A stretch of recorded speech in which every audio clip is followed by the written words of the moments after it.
एकैचोटी भ्याइदिए हुन्छ okay so यसरी सबै पोर्सनहरु चाहिँ हामी चाहिँ बन्द गर्छौं सो यसमा चाहिँ यो झ्याल बनाउँदाखेरि यो पोर्सनमा ध्यान दिनुपर्ने भनेको यसको रेफरेन्स लिएर यतानिर राख्ने है त यो बाहिरको रेफरेन्स लिएर यतानिर राख्ने यो रेफरेन्स लिने यतानिर राख्ने परपेन्डिकुलर है यो बाहिरसम्म नराख्ने हामीले ओके सो यो पोर्सन सक्यो यतापट्टि पनि हाम्रो चाहिँ यो पोर्सनमा चाहिँ हाम्रो चाहिँ ओपन भए तापनि हाम्रो बीम लाइनहरु चाहिँ देखिन्छ हैन so make sure to make एउटा सानो खालको सिम्पल खालको चाहिँ बनाइदिउँ है त्यो लाइन यहाँ पनि क्लोज यो पोर्सनमा पनि बनाए पनि हुन्छ खुला गरे पनि हुन्छ या त हामीले चाहिँ पछि पिलरबाट नै एक्सटेन्सन निकाले पनि हुन्छ प्रब्लम भएन यसमा पनि हामीले यो वालबाट एक्सटेन्सन निकाले पनि हुन्छ अदरवाइज अगाडि नै बनाइदिए पनि फरक चाहिँ पर्दैन ओके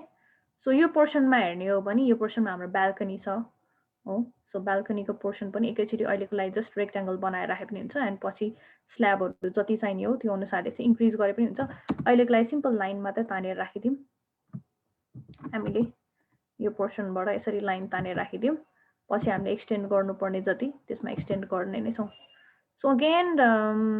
मेक रेक्टेंगल सो हामीले यो सबै बनाएको चाहिँ हाम्रो झ्याल र ढोकाको पोर्सनहरु हो यहाँनिर लाइनहरु मिसिङ छ अहिले हामी यसलाई सबैलाई चाहिँ एउटै लेयरमा चाहिँ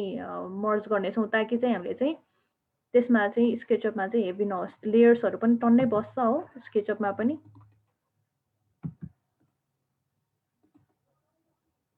ओके यो पोर्सनहरुमा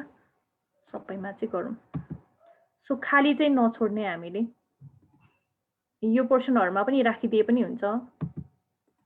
या त खाली नै छोडे पनि फरक चाहिँ पर्दैन यो पोर्सनमा बट मेक श्योर यो पोर्सनबाट लियौँ है त क्लोज्ड होस् सबै ठाउँमा चाहिँ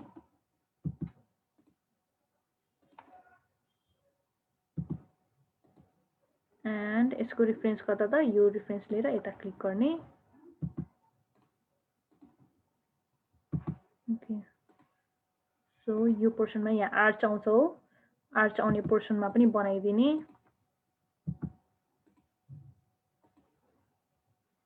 ओके सो कम्प्लिट भयो है त हाम्रो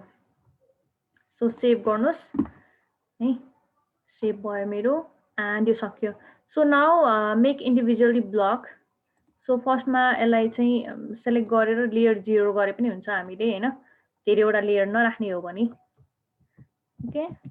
match this all to this and this हो अब यो फाइल हामीलाई चाहिदैन अहिले let's delete it and just do purge PURGE purge गरिदिनुस् okay purge all एकैछिन टाइम लाग्छ किनभने यसमा चाहिँ हाम्रो हेभी के त लेयर्सहरु पसिरहेको छ नचाहिने ब्लक्सहरु छ हो सो यहाँ हेर्नुस् त अब चाहिँ मेरोमा धेरै छन् अब यो एलिभेसन मेरो कतै भएर बसेको छ होला एलिभेसनको काम हो त्यही भएर यसमा चाहिँ आएछ अघिना चाहिँ ओके सो यसमा हामीले पर्ज गर्यो भने नचाहिने जति पनि ब्लक्सहरु यिनीहरु छ हाम्रोमा चाहिँ आएर बस्ने भयो है नाउ मेक इट ब्लक हो ब्लक बनाउँदाखेरि दिस इज आवर बेसमेन्ट हामीले बेसमेन्ट भएको गर्दै छौं है okay select this object then do okay है similarly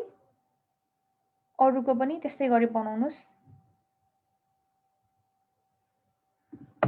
so again be enter so this is our ground floor select these all do okay again enter थिच्नुस् command repeat first floor so select it okay है now यो बन्यो अब यति बनिसकेपछि अब हामीले स्केचअपमा जाउँ हो लेट्स गो टु स्केचअप एउटा ओरिजिनमा सो तपाईहरुको यो कहिलेकाहीँ अर्बिटहरु भइरा छैन भने जस्ट गो ओभर हियर है